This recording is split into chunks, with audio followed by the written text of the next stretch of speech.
ਗੱਡੀ ਚੈੱਕ ਕੀਤੀ ਹੋ 2 ਨੰਬਰ ਕੰਮ ਕਰਦਾ ਹੋਣਾ ਬਟ ਜੀ 2 ਨੰबर ਇਹ ਦੱਸੋ 2 ਨੰਬਰ ਕੰਮ ਹੋ किस तरह जाता है इस मुल्क ही मैं तुम दसना। अस्सलाम वालेकुम, मेरा नाम है ज़ुहैब भट्ट और आज मैं आपको बताऊंगा 2 नंबरी की कहानी बनाम सरकार। वाह जी वाह। 2 नंबरी की कहानी बड़ी सादी सी है। 2 नंबर पाकिस्तान में जो बंदा 2 नंबर काम करता है वो अमीर तो अमीर तरीन हो ही जाता है। जो बेचारा शरीफ आदमी 1 नंबर चीज़ें तरीके से काम करना चाहता है उस बेचारे को लग समझ जाती है और वो पढ़ नहीं पे आ रहा है, कुछ लभदा नहीं। तो जो हर कोई सोचता है कि यार शॉर्टकट ढूंढें, शॉर्टकट में फ़ायदा है। उस शॉर्टकट में फ़ायदा तो होता है लेकिन उस शॉर्टकट में नुकसान बहुत बड़े होते हैं। सबसे बड़ा नुकसान आपके मुल्क को, कौम को नुकसान होता है। आपकी कौम को, उसके ख़जाने को बहुत शदीद नुकसान होता है। फॉर एग्ज़ाम्पल मैं एक छोटी सी बात आपको लेता हूँ। एक चीज़ है, एक प्रोडक्ट है, जैसे फॉर एग्ज़ाम्पल एक सिगरेट की डब्बी है। सिगरेट वैसे पीना नहीं चाहिए, बड़ी बुरी ये है चीज़, आपको लिए नुकसानदेह होती है।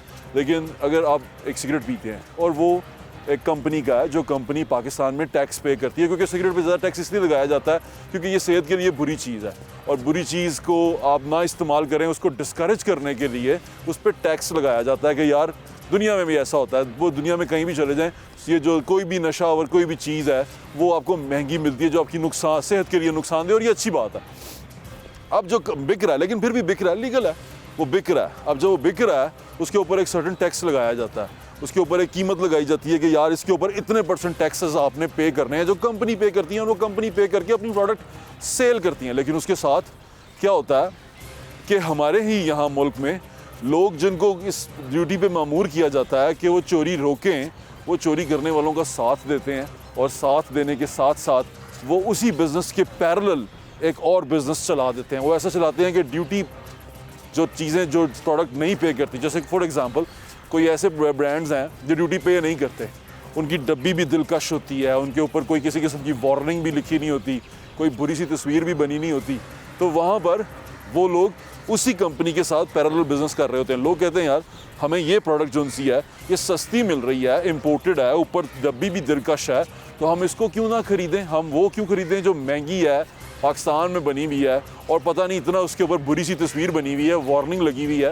हम उसको क्यों ख़रीदें। तो वो जो लोग लॉ अबाइडिंग है, जो लॉ की पाबंदी कर रहे हैं, उन लोगों का बिज़नेस ख़राब हो जाता है इन लोगों की वजह से। फिर जब इन लोगों को डिग आउट किया जाता है कि ये डब्बी यहाँ मार्केट में आती कैसे है, चलें ये मैं आपको नहीं बताता, ये मैं आपको उससे पूछ के बताता हूँ जो बंदा ये काम करता है, यानी कि जिस बंदे का ये बिज़नेस है कि ये डब्बियाँ, सिगरेट की डब्बियाँ जो कि गलत चीज़ है, बुरी चीज़ है, वो मार्केट में आती कैसे है, बिकती कैसे है और लोग कैसे ख़रीदते हैं। आए आपकी एक सिगरेट वाले से बात करवाता हूँ जो सिगरेट का काम करता है।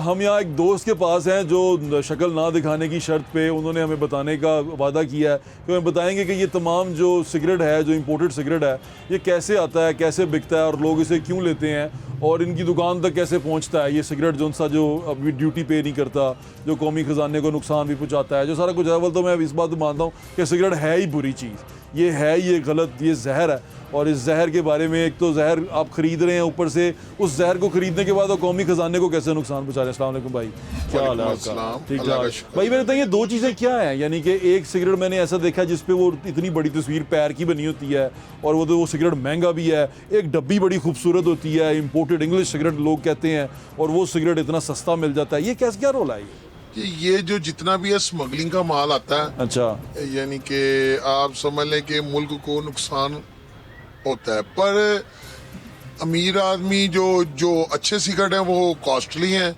और जो नॉर्मल है हर बंदा वो फिर सस्ते सिगरेट पकड़ता है, क्योंकि पाकिस्तानी जो टैक्स पे होके आते हैं तो उसमें तो आपको मालूम है कि वो महंगा ही पड़ेगा। और अब मज़ीद इन्होंने जैसे कि 250 की डब्बी और 500 पे ले गए हैं, 600 तक गई, और 250 की थी वो भी 600 पे चली गई है।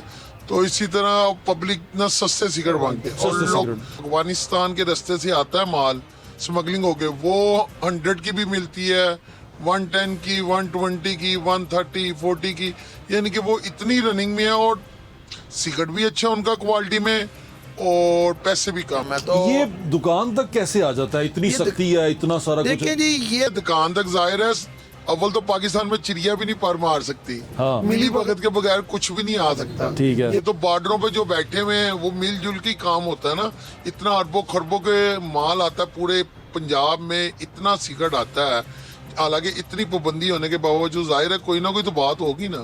सिगरेट आ जाता है, सिगरेट आ पहुंच जाता है, हर चीज मिल जाती और है हर सिगरेट और की। तकरीबन हर जो 5 सिगरेटों की दुकान है, छोटी दुकान है, मिल रहा है। जाहिर है मार्केट में मिल रहा है तो फिर दुकानों पे भी आ जाएगा। अच्छा, तो ये पहली बजाय कि आप बड़ा मार्केट चले जाएं, इधर उधर जहाँ भी है वहाँ पे सबसे मिल रहा है। बड़ा मार्केट में शालमी में, शालमी में या जहाँ भी है, यानी शालमी में सिगरेट का काम होता है। हाँ जी, बहुत ज्यादा सारा काम ही वहीं से होता है। शालमी में आपको इंपोर्टेड सिगरेट मिल जाता है, हाँ जी, हर और चीज जाके आप ले आए। अच्छा, जी। दुकानदार क्यों खरीद के ले आता है? किसकी मांग है, लोग मांगते हैं, या क्या वजह कस्टमर की डिमांड है, बहुत ज्यादा डिमांड है।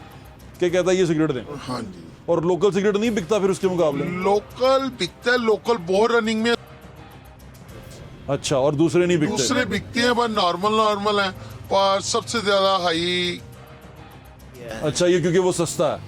नहीं, सस्ता तो नहीं है, वो भी 110 की डब्बी थी, अब 220 की होगी और मजीद बनने लगी है डब्बी, पर फिर भी अच्छा क्वालिटी में अच्छा है। ये अब एक तो आपने बता दिया बाड़े से आता है, शालमी से आता है, शालमी में सिगरेट, इंपोर्टेड सिगरेट सारा वहां से आ रहा है। तो ये आ रहा है, तो जब आप दुकानों में बेचते हैं आपको लोग पकड़ते नहीं है? जी पकड़ते हैं, हर एक को और जाना देना पड़ता है, प्राइस कंट्रोल वाले पकड़ते हैं, यानी कि आए दिन हराम खाने में हर बंदा इन्वॉल्व है। वो आगे आ जाता है, आगे आ जाता वो है। कहता है जी हमें हाँ। पैसे दे दें, हाँ आप बेच लें। वो कहते हैं बेच लें। भाईजान मैं कहता हूँ चप्पे चप्पे पे हर बात पे हराम लोग अब मुंह से मांगते हैं। वो कोई मसला कहते हैं बेचो, हमें हाँ। हमारा हिस्सा दे दो। हाँ जी, ऐसे ही है। तो भाईजान ये फिर जब आप बेच रहे होते हैं, लोग खरीद रहे होते हैं, आपको लगता नहीं कि इससे कौमी खजाने को नुकसान पहुंच लेकिन रहा है? एक जो कंट्रोल डब्बी है जो टैक्स पे होके आती है, उसमें हमें 2100 कुछ रुपए का डंडा पड़ता है, 2120 रुपए का, तो उसकी सेल आती है 2200 रुपया, ठीक है। और जो लोकल एक हमें 1200 रुपए का डंडा पड़ता है और उसकी सेल आती है 1500 रुपया। अब देखें, एक में 80 रुपए डंडे, मगर 2200 लगा के बचने हैं, और वही 2200 लगा के हमें 600 रुपए बच सकता है। पर 600 में इधर मोहल्ले के कई लफंगे होते हैं, कोई फकीर होते हैं, कोई वैसे होते हैं, उधारी होते हैं, जो कि दुकानदार को नुकसान देते हैं, तो वो कवरी हो जाती है। और अगर टैक्स पे वाले सिगरेट में नुकसान ही नुकसान है। टैक्स उसमें में मार्जिन ही नहीं है। नुकसान हाँ है। जी। ये नुकसान तो समझाएं, कैसा नुकसान? एक तो मुझे आप समझ में आ गया कि इस तरह मैंने की कहा ना, उन्हें एक बंदा आया खलोता, एक पान ला दे, पान दे पैसे देते, उन्हें क्या को सिगरेट के पैसे चल मैं आगे देना, पर सिगरेट के पैसे डब्बी मगर एक सिगरेट के पैसे नहीं पाई दे। हाँ, तो ये ਤੁਹਾਨੂੰ ਲੱਗਦਾ कि ਇਹ फायदेमंद बिजनेस नहीं हैगा? नहीं फायदेमंद बिजनेस हैगा। जो भी दुकानदार है ना, बस कुदरती तौर पर ना रोज की रोलिंग बना नहीं चाह रहे ने। अगर वो 2 नंबरी करनगे तो कामयाब है, अगर 1 नंबरी कर देने तो मैं कहना घर बच्चे की रोटी भी नहीं जा सकते। जिन्हें हरामखोर पाकिस्तानी पैदा हो गए ने, जिन्हें डेली हराम हराम दे नाल रोटी लभ जाएगी, हलाल दे नाल रोटी हलाल दे नाल रोटी कमाना बहुत मुश्किल मुश्किल हो गया, क्योंकि लोग जीन ही नहीं देंगे। साढ़े उस तरह कोई थरा टैक्स आ रहा, कोई प्राइस कंट्रोल आ रहा, कोई पुलिस वाला आ रहा, कोई कुछ आ रहा, वो दे देने हैं, निकाल लेने। तकरीबन 1500 रुपए ते लोग हराम खाई जाते अच्छा भाई ने देखो, ऐसा लगा कि एक चीज गलत है, ਉਹਨੂੰ मना किया गया, लेकिन फिर भी ये चलदी भाईजान पई। देखो, FBR ने किया ਸੀ ਕਿ ਅਸੀਂ ਲਾਇਸੈਂਸ ਬਣਾ ਕੇ ਦੇਾਂਗੇ, 50-50 ਹਜ਼ਾਰ ਰੁਪਏ ਸਾਲਾਨਾ ਫੀਸ ਹੋਏਗੀ। अच्छा, ਤੇ ਉਹ ਲੋग ਯਾਨੀ ਕਿ Imported ਵੇਚ ਲੈਣ। ਇੰਪੋਰਟਡ ਵੇਚ ਲੈਣ। ਪਰ ਹਜੇ ਤੱਕ ਕੋਈ ਇਸ਼ੂ ਉੱਠਿਆ ਨਹੀਂ ਹੈ, ਖਬਰਾਂ ਵਿੱਚ ਵੀ ਆਇਆ ਸੀ, ਪਰ ਹਜੇ ਤੱਕ ਪਤਾ ਨਹੀਂ, ਹੁਣ ਪ੍ਰੋਸੈਸ ਚੱਲ ਰਿਹਾ ਹੈ। देखो मार्केट ही ਤੁਹਾਨੂੰ ਲੱਭ ਰਹੇ, ਤੁਸੀਂ ਵੇਚ ਰਹੇ ਹੋ ਨਾ। ਹਾਂਜੀ, ਤੇ ਉਹਨਾਂ ਨੇ ਕਿਹਾ ਹਰ ਦੁਕਾਨਦਾਰ ਦਾ ਯਾਨੀ ਕਿ 50,000 ਰੁਪਏ ਸਾਲਾਨਾ ਲਾਇਸੈਂਸ ਬਣੇਗਾ, ਤੇ ਉਹ ਇੰਪੋਰਟਡ ਵੇਚ ਲਵੇ। ਇੰਪੋਰਟਡ ਵੇਚ ਲੈ। ਮੈਨੂੰ ਦੱਸੋ ਕਿ ਤੁਸੀਂ ਇਹ ਜਿਹੜਾ ਇੰਪੋਰਟਡ ਸਿਗਰਟ ਵੇਚਦੇ ਹੋ, ਇਹਦਾ ਮੇਨ ਸੋਰਸ ਕੀ ਹੈ? ਇੱਕ ਤੇ ਸ਼ਾਲਮੀ ਹੋ ਗਿਆ, ਹੋਰ ਕਿੱਥੋਂ ਤੁਹਾਨੂੰ ਆ ਜਾਂਦਾ ਹੈ? ਬਈ ਮੇਨ ਸ਼ਾਲਮੀ ਹੈਗਾ, ਜਾਂ ਪਾਨ ਮੰਡੀ ਵਗੈਰਾ ਹੋ ਗਈ, ਹੋਰ ਕਿੱਥੋਂ ਮਿਲਣਾ, ਜਾਂ ਮੋਬਾਈਲਰ ਹੁੰਦੇ ਨੇ ਤੇ ਇਹ ਦੁਕਾਨਾਂ। ਚੁੱਪ ਕਰਕੇ ਦੇ ਜਾਂਦੇ ਨੇ ਜਾਂ ਖੁਸਰੇ ਆਮ ਵਿਕ ਰਿਹਾ ਉੱਥੇ? ਨਹੀਂ, ਚੁੱਪ ਕਰਕੇ ਵਿਕਦਾ, ਸ਼ਕਲ ਵੇਖ ਕੇ ਵਿਕਦਾ ਕਿ ਪਤਾ ਕਿ ਇਹ ਦੁਕਾਨਦਾਰ ਹੈਗਾ ਕਿ ਨਹੀਂ ਹੈਗਾ, ਮਾਰਕੀਟ ਗੁਜ਼ਰਦਾ ਕਿ ਨਹੀਂ ਗੁਜ਼ਰਦਾ। ਹੁਣ ਚੁੱਪ ਕਰਕੇ ਦਿੰਦੇ ਹਾਂ ਹਾਂ ਜੀ, ਆਪਣੇ ਬੰਦੇ ਹੁੰਦੇ ਨੇ ਤੁਹਾਡੇ? ਨਹੀਂ ਆਪਣੇ ਬੰਦੇ ਨਹੀਂ ਹੈ, ਯਾਨੀ ਕਿ ਅਸੀਂ ਮਾਰਕੀਟ ਫੇਰ ਰਹੇ ਹਾਂ, ਸਾਨੂੰ ਦੁਕਾਨਾਂ ਦਾ ਪਤਾ ਇੱਥੋਂ ਤੋਂ ਮਿਲਣਾ ਹੈ। ਹਾਂ। ਤੇ ਉਹ ਚਿਹਰੇ ਤੋਂ ਪਛਾਣ ਜਾਂਦੇ ਨੇ ਕਿ ਇਹ ਦੁਕਾਨਦਾਰ ਹੀ ਹੈਗਾ, ਕਿ ਤੁਹਾਨੂੰ ਪਤਾ ਦੁਕਾਨਾਂ ਦਾ, ਤੇ ਜਿਨ੍ਹਾਂ ਨੇ ਫੜਨਾ ਉਹਨਾਂ ਨੂੰ ਦੁਕਾਨਾਂ ਦਾ ਪਤਾ ਨਹੀਂ ਹੋਏਗਾ। ਉਹਨਾਂ ਨੂੰ ਵੀ ਪਤਾ ਹੈਗਾ, ਉਹਨਾਂ ਨੇ ਪੂਰੀ ਮਾਰਕੀਟ ਖਾਲੀ ਕਰ ਲਈ ਸੀ ਪਿੱਛੇ। ਅੱਛਾ, ਤੇ ਮਾਰਕੀਟ ਖਾਲੀ ਕਰੀ ਸੀ ਤੇ ਪੈਸੇ ਲੈ ਕੇ ਛੱਡ ਦਿੰਦੇ ਹੋਣਗੇ। ਅੱਲਾ ਜਾਣੇ ਉਹ ਮਾਲ ਦਾ ਕੀ ਕੀਤਾ, ਬਹਰਾਲ ਘੱਟ ਤੋਂ ਘੱਟ 32 ਅਰਬ ਰੁਪਏ ਦਾ ਮਾਲ ਚੋਰੀ ਉਠਾਇਆ ਗਿਆ ਹੈ। 32 ਅਰਬ ਰੁਪਏ ਦਾ ਮਾਲ ਚੁੱਕਿਆ ਗਿਆ ਸੀ, ਤੇ ਉਹ ਤੇ ਹੁਣ ਫਿਰ ਦੁਬਾਰਾ ਆ ਗਿਆ ਉਹ ਨਵਾਂ। ਫਿਰ ਦੁਬਾਰਾ ਮਾਲ ਚੱਲ ਰਿਹਾ है। इस बंदे को ये नशा लग गया है ना, और वो उस नशे के लिए कुछ भी कर रहा है, तो समझे वो नशई है ना जी? जी, नशा कोई भी है वो गलत है। नशइयों से दूर रहें। बहुत शुक्रिया आपका।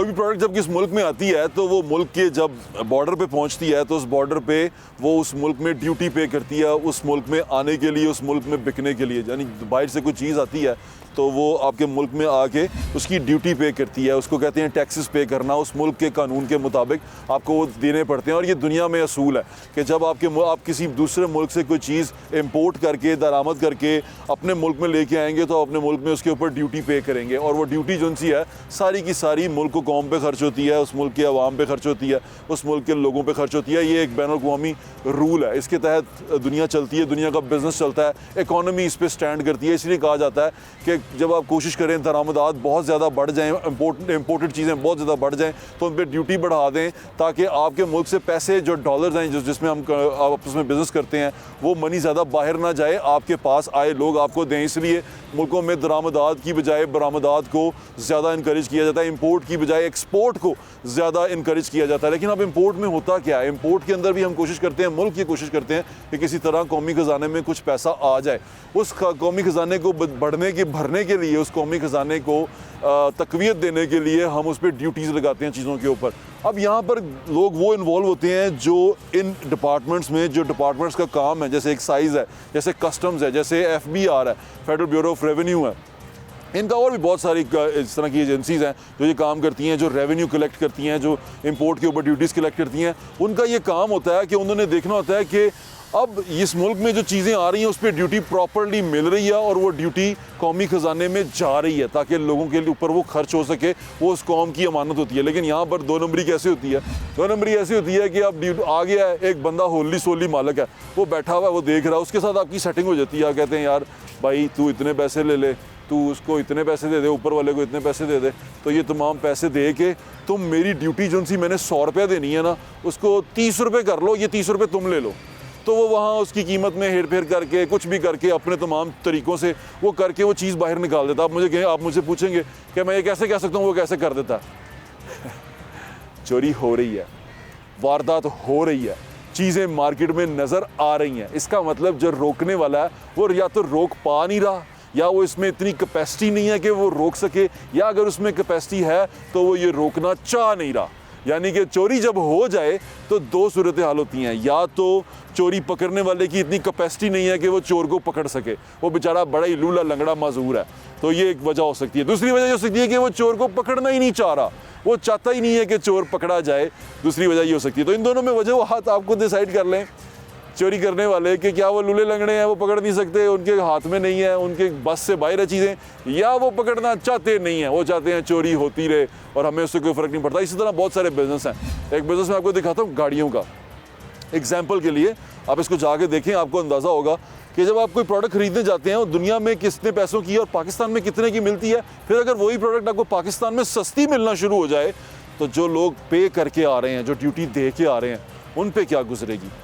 देखें, बात हो रही है ड्यूटी की, तो एक और चीज़ जो सी है जो ड्यूटी के साथ बहुत महंगी हो जाती है वो है लग्जरी गाड़ियाँ। लग्जरी गाड़ियाँ ड्यूटी के बाद 300% तक उसकी कीमत बढ़ जाती है, और वही गाड़ी अगर आपको बगैर ड्यूटी के मिल जाए तो फिर तो आपके वारे न्यारे हो जाए, लेकिन वो चल नहीं सकती क्योंकि उस पर सख्ती बहुत ज़्यादा है। एक्साइज वाले जगह जगह खड़े होते हैं, बड़ी प्रोडक्ट है, मार्केट में जा नहीं सकती, सड़क पे लेके फिर नहीं सकते, पकड़ी जाती है, आपको पे करना पड़ता है, गाड़ी जब्त हो जाती है, गाड़ी चली जाती है। लेकिन अगर आपको मिल जाए और जो चला सके उसके तो वारे न्यारे होते हैं। हमारे साथ एक दोस्त है हमारे, उनसे बात करें। अस्सलाम वालेकुम हमजा भाई, कैसे हैं? अल्लाह का शुक्र, ठीक ठाक। आप सुनाएं, खैरियत से हैं? हमजा भाई, लग्जरी गाड़ियाँ आपके पास खड़ी हैं, मुझे बताएं कि ये लग्जरी गाड़ी पे, कोई भी लग्जरी गाड़ी अगर हम 4000 सीसी तक मंगवाएं तो उस पर टैक्स कितना पड़ता है? ऑलमोस्ट 350%, 350 के करीब। 3.5%। इसी तरह अगर मैं एग्जांपल ले लेता हूँ, लैंड क्रूजर है, जी जी, वो कितने की है दुनिया में, यानी कि बाहर मार्केट में, दुबई में? पाकिस्तान की अगर एग्जांपल मैं आपको दे दूँ, पाकिस्तान में तकरीबन जो नई भी शेप आ रही है, नई शेप 21 में आई है, तो वो तकरीबन जो गाड़ी है अभी भी 8.5 से 9 करोड़ रुपए की है। 8.5 से 9 करोड़। नहीं, दुनिया में कितने की मिलती है? यानी कि नई गाड़ी अगर मैं दुबई में लेना चाहूँ मेरे ख्याल में 2.5-3 करोड़ रुपए की होगी, 2.5-3 मैक्सिमम जी। और यहाँ पर अगर मैं लेके आता हूँ तो ब्रांड न्यू की बात कर रहा हूँ, तो यहाँ पर मैं ब्रांड न्यू लेके आऊँ तो मुझे कितना पे करना पड़ेगा? तकरीबन 10 करोड़ रुपए, 10-11 करोड़। 10 करोड़ रुपए ड्यूटी देनी पड़ेगी? नहीं, ड्यूटी नहीं, सब कैलकुलेशन करके 7-8 करोड़, 7-1 करोड़ रुपया ड्यूटी होगी उस पर। 7 करोड़ रुपया टोटल टैक्सेस हैं जो उसके ऊपर आयद होंगे, और वो टैक्सेस सारे के सारे गवर्नमेंट की पॉकेट में जाते हैं। गवर्नमेंट की पॉकेट में जाते हैं। गवर्नमेंट की पॉकेट में जाते हैं। अच्छा, आपके पास यहाँ गाड़ियाँ खड़ी हैं, ये इलेक्ट्रिक कार्स भी हैं,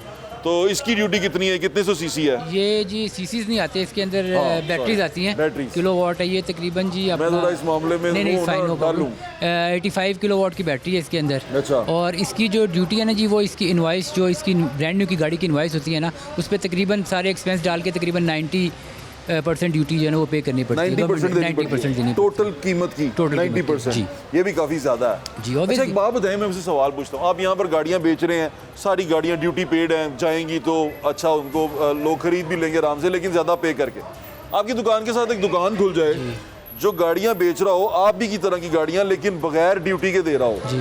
तो वो सस्ती होंगी वहाँ पे, डेफिनेटली। सस्ती होंगी, और वो चला भी रहे हों लोग, तो आपको नुकसान कितना होगा? हम तो अपना शटर डाउन कर बैठेंगे 2-3 दिन में, है ना? हमारा शटर डाउन हो जाएगा। तो इसके लिए मतलब आप ये आपको लगता है कि ये कोशिश होनी चाहिए कि जिनकी जिम्मेदारी है ये, जब आप पे कर रहे हैं तो सब पे करें। सब पे करे, डेफिनेटली। बिजनेस नाम ही इसी का है, इक्वालिटी किसी चीज़ सिर्फ बिजनेस में नहीं, हर चीज़ में होनी चाहिए, फिर ही चीज़ सिस्टम चलता है ना। बिल्कुल ठीक है कि अगर आप कर रहे हैं हाँ, तो सब लोग करें। करें, हाँ, या फिर सबको वेव ऑफ करें।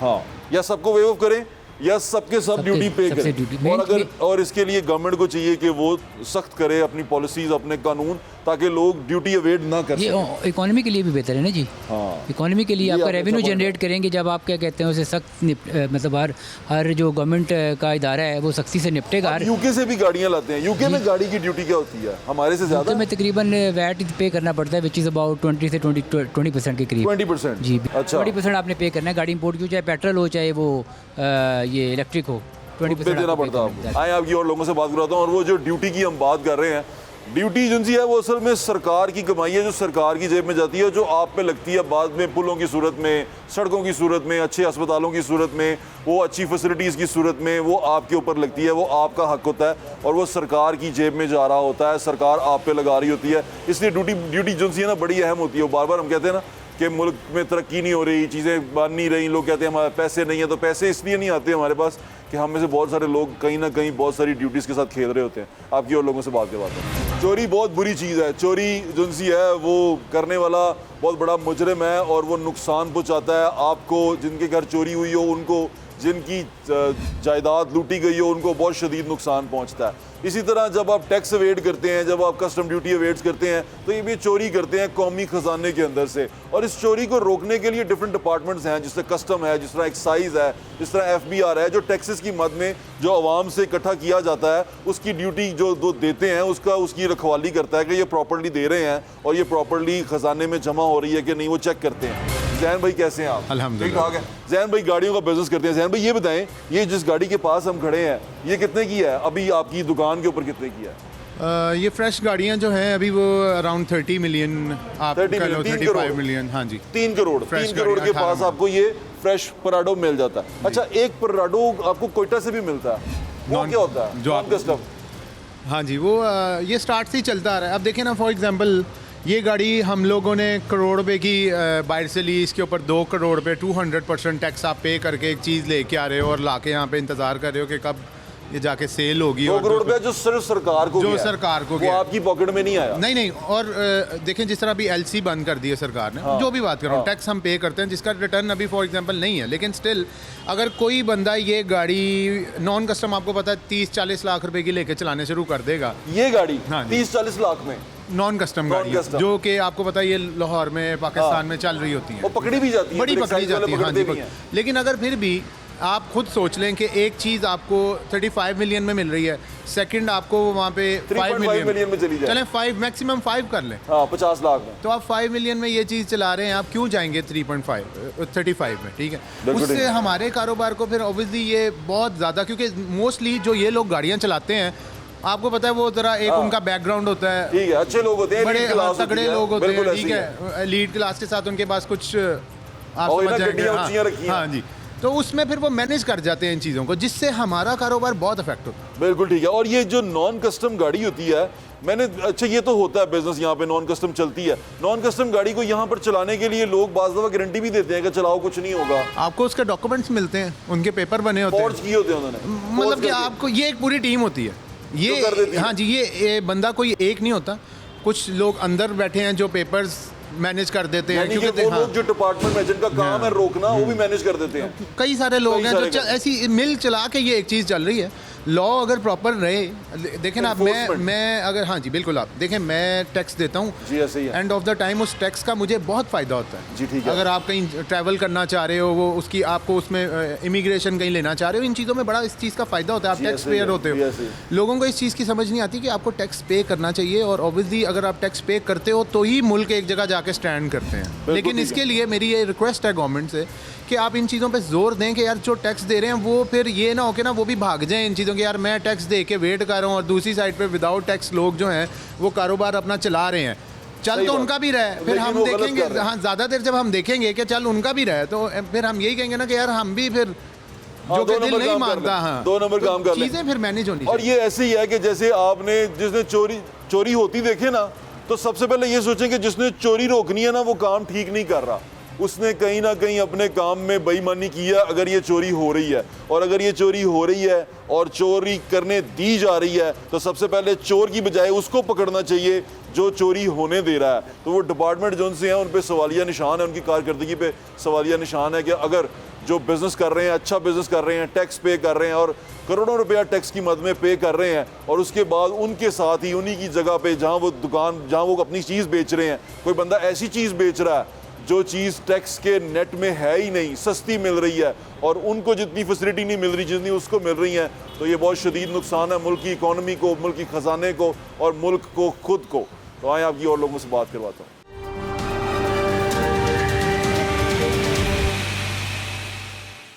दो नंबरी की कहानी बड़ी अहम है हमारे मुल्क में ना। 2 नंबरी करना तो हम समझते हैं कि बड़ा अच्छा, आज तो हम 2 नंबर से आगे गुजर गए हैं, कोई 45 नंबर पे चले गए हैं, 2 नंबर बहुत पीछे रह गया।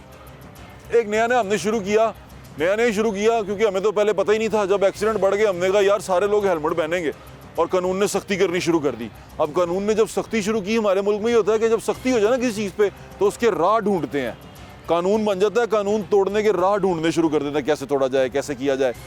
एक चीज़ है, हेलमेट बड़ी ज़रूरी है, यानी कि अगर आप बाइक चला रहे हैं तो हेलमेट पहनना बहुत ज़रूरी है आपके लिए। लेकिन क्या किया, अब हेलमेट, उसके बाद आर्गूमेंट बहुत ज़्यादा है, हेलमेट महंगा बड़ा, भाई ले नहीं सकते, और फिर गवर्नमेंट एजेंसी है वो कहती पाओ ज़रूर, पर गवर्नमेंट कोई सब्सिडाइज उसको कर नहीं रही कि लोग हेलमेट खरीद सकें। उसकी क्या चीज़ें हुई कि हर किसी ने हेलमेट बनाने शुरू कर दिए। जो पहले लोटे बनाते थे या प्लास्टिक के डब्बे बनाते थे, उन्होंने अब हेलमेट बनाने शुरू किए हैं। 300 रुपये का हेलमेट मिल रहा है, और वो हेलमेट ऐसे ही है कि अगर आपने पहना, खुदा ना खास्ता आप वैसे तो बच जाएंगे, लेकिन अगर वो हेलमेट ज़मीन पर लगा और उस हेलमेट की कोई चीज़ आपके सर में खुब गई तो आप फारग हो जाएंगे, यानी कि वो हेलमेट अजाब बना हुआ है। तो इस तरह की 2 नंबरियाँ हम करते ही रहते हैं। 2 नंबरी में तो माहिर बनते जा रहे हैं, पता नहीं क्यों। ज़रा जाके चेक करें कि हमने जान नहीं बचानी, पुलिस वाले को बचना है बस। भाई पुलिस वाले से बचा लें, बाकी खैर है। कमाल लोग हैं यार। अब ये हेलमेट बेचते हैं, हाँ जी बिल्कुल। कितने का हेलमेट बेचते हैं भाई? कम से कम कितने का? वैसे कम से कम मिल जाएगा 450-500 से स्टार्ट होती है। 450 वाला दिखाएं मुझे भाई। ये तो जान जून नहीं बचाएगा, नहीं बचाएगा, नहीं बचाएगा, नहीं बचाएगा। पुलिस वालों से बचा लेगा। पुलिस वाले से बचाएगा। बिल्कुल ठीक कह रहे हैं, ये जान बचाने वाला नहीं है, ये पैसे बचाने वाला है। ये आप सही पहुंचे हैं। हाँ एक्सीडेंट से नहीं बचेंगे आप, पुलिस वालों से बच जाएंगे हेलमेट को। 2000 के चलान से बच जाएंगे आप इससे। 2000, लेकिन जान जो अगर गिरेंगे, खुदा ना खास्ता, इसमें तो जान जाएगी, इसमें जान, इसमें जाएगी। बिल्कुल ठीक है भाईजान, थैंक यू सो बहुत मच। मेहरबानी। ये हेलमेट है, ये बड़ा ज़रूरी है। ये कहा जाता है कि अगर बाइक चला रहे हैं ना तो आपको ये हेलमेट पहनना बहुत ज़रूरी है। नहीं पहनेंगे 2000 रुपये का चलान होगा। फिर क्या हुआ कि वो चीज़ महंगी हो गई, यहाँ मांग बढ़ गई, हर बंदे ने हेलमेट ख़रीदना था, फिर हर बंदा ख़रीद भी नहीं सकता था। तो हमने क्या किया कि यार सस्ते हेलमेट में करके हमने क्या किया, क्वालिटी लो कर दिया। वो ऐसा ही है जैसे प्लास्टिक का डब्बा नहीं होता, लोटा, वो सिर पे पहन लें आप और सिर्फ पुलिस वाले से आप बच जाएंगे, उसे दिखाएं मैंने हेलमेट पहना हुआ। लेकिन जान अगर वहाँ गिरेंगे उस पर, उस हेलमेट पहन के, तो जान को खतरा है। और अंदाज़ा करेंगे किस किस्म के लोग हैं हम। हमारे लिए ज़्यादा इम्पोर्टेंट होता है पैसा बचाना, जान बचाना, मुल्की वकार बचाना, ख़जाना बचाना, ये सारी चीज़ें सेकेंडरी हैं। सबसे पहले माल बचाओ। सस्ता क्या मिल रहा है, वो सस्ते की क्वालिटी क्या है, क्वांटिटी क्या है, वो सस्ता किस तरह आया, किसको नुकसान पहुँचा के आया, इट डजेंट मैटर, कोई मसला नहीं है। हमें बताओ सस्ता कहाँ पे मिल रहा है। तो फिर वो भावें बड़े बड़े स्टोर हों जिथे बड़े शुरफा जो उनसे हैं वो लाइनें तोड़ के तबाही मचाएं सेलों पे, या वो इस तरह की कोई चीज़ हो जो भी हम जिक्र कर रहे हैं। उस तरह का कोई प्रोडक्ट हो जो आपको मिल रहा हो सस्ते रेटों पे, कोई फ़र्क नज़र नहीं आता। यहाँ पर कोई पढ़ा लिखा और जाहिल का कोई कंपैरिजन नहीं है। यहाँ पर हमारा एक क्या कहते हैं ना, कौमी हमारी आदत है, फितरत है, वो ये है जिथे सस्ता मिलता होए चुक लवो ते महंगे दामां ते फिर उन्होंने वेचो। हाँ पैसे कमावांगे उहदे तो, बदलें अपने आप को, खुदा दा वास्ता है। दुनिया ते तनकीद कर कर थकदे नहीं तुसी, फलां मुल्क में ये होता है, फलां में ये होता है, और भाई आप तो ठीक हो जाओ, फिर फलां की गल भी कर लांगे। सिगरेट एक तो पीना बहुत बुरी बात है, सिगरेट पीना नहीं चाहिए। सिगरेट आपकी सेहत के लिए बड़ा नुकसानदेह होता है। एक चीज़ लीगली आ रही है, एक इलीगली आ रही है, और जो इलीगली आ रही है वो अच्छी भी है और वो बड़ी क्या कहते हैं ना, पुरकशिश भी है और कीमत भी बड़ी कम है। सिगरेट कौन सा पीते हैं? सिगरेट नहीं मतलब लोकल पीते हैं, इम्पोर्टेड पीते हैं? लोकल में है ये। Local local local cigarette. आप भी लोकल सिगरेट पीते हैं? रोला ये है कि जो लोकल सिगरेट है ना, वो पूरी जो बैको है जो भी है, वो पूरे पैसे देते हैं, पूरा टैक्स देते हैं, और उसको टैक्स इसलिए दिया जाता है कि ये गंदी चीज़ है, बुरी चीज़ है, आपकी सेहत के लिए नुकसानदेह, इसलिए इस पर ज़्यादा टैक्स लगता है, इसलिए ज़रा और ज़्यादा टैक्स लगता है। और इसके ऊपर इतनी बड़ी तस्वीर भी लगी होती है कि ये तंबाकू नोशी का अंजाम गैंग्रीन और कैंसर है। कैंसर का मरीज। लेकिन जब दूसरी जगह पे जो इम्पोर्टेड सिगरेट है वो चेक करें कितना खूबसूरत है और कितना महंगा है। महंगा भी नहीं, सस्ता है, सस्ता है। और क्वालिटी में भी अच्छा है। तो ये इसलिए है कि ये हुकूमत पाकिस्तान को पे नहीं करता, ये नहीं करता, ये पैसे नहीं देता, नहीं, और ये पैसे देते हैं। इम्पोर्टेड सिगरेट सस्ता मिलता है, हाँ जी, इम्पोर्टेड सस्ता मिलता है। सस्ता मिलता है। ये हालांकि सिगरेट जो से है इम्पोर्टेड दुनिया में महंगा होता है, लेकिन यहाँ हमारे सस्ता मिलता है क्योंकि ये स्मगल होके आता है। ये ऐसे ही है जैसे आप नॉन कस्टम गाड़ी जो सी है, बगैर कस्टम पे किए बहुत महंगी गाड़ी जो सी है सस्ते दामों में चला सकते हैं, उसमें याशी कर सकते हैं, लेकिन जब पकड़ी जाए तो वो फिर किसी काम की नहीं रहती। चेक कर रहे हैं आपको लग रहा होगा बाट हॉलैंड फिर रहे हैं, नहीं, बाट साहब लाहौर में ही फिर रहे हैं और लाहौर के एक बाग में फिर रहे हैं। ये रेस कोर्स है, जिलानी पार्क है, और चेक करें कितना खूबसूरत लग रहा है।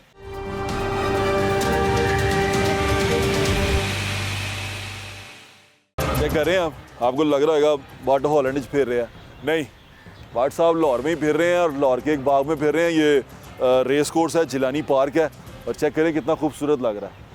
फूल ही फूल तेरी राहों में बिस जाएंगे।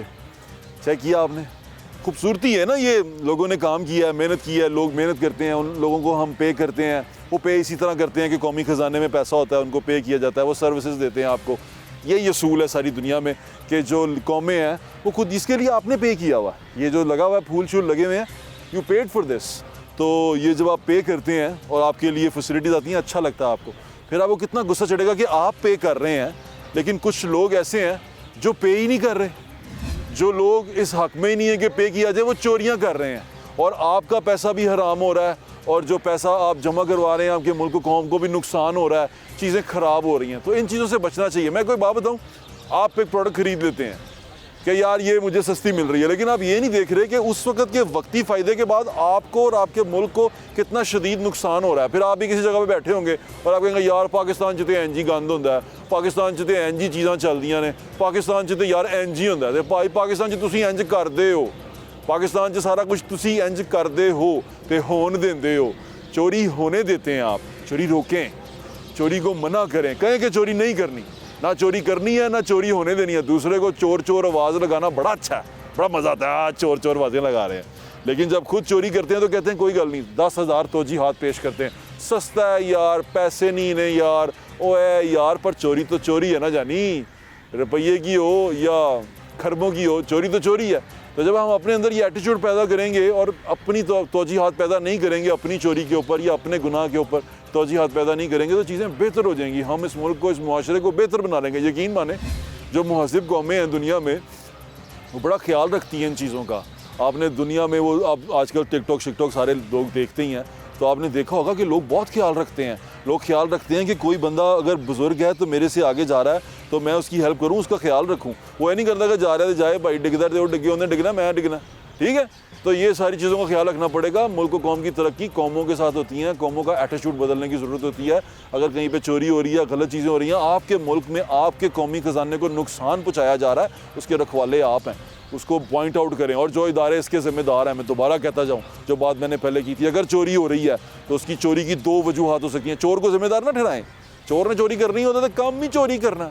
जिस बंदे को पैसे दे कर रखा हुआ है चोरी रोकने के लिए, वो काम ठीक नहीं कर रहा। अगर चोरी हो रही है तो या तो उसमें कैपेसिटी नहीं है, वो अहल नहीं है इस जगह सीट के, अगर वो चोरी रोक नहीं सकता, वो इतना लूला लंगड़ा है कि वो चोरी पकड़ ही नहीं सकता, या वो चोरी पकड़ना चाहता नहीं है, उसके पास और बहुत सारे रीज़न है चोर को चोरी करने के लिए। और ये देखें कि जिसको चोरी पे रोकने के लिए बिठाया गया है उसका जेब कितनी भर रही है। जो कौमी खजाने में जाना था वो उसकी जेब में जा रहा। फड़ लो उन्होंने, असल चोर वही है जिनने चोरी रोकनी सी। अपना ख्याल रखें, मैं इजाज़त, इंशाल्लाह फिर मुलाकात होगी। अल्लाह हाफ़िज़। पाकिस्तान जिंदाबाद।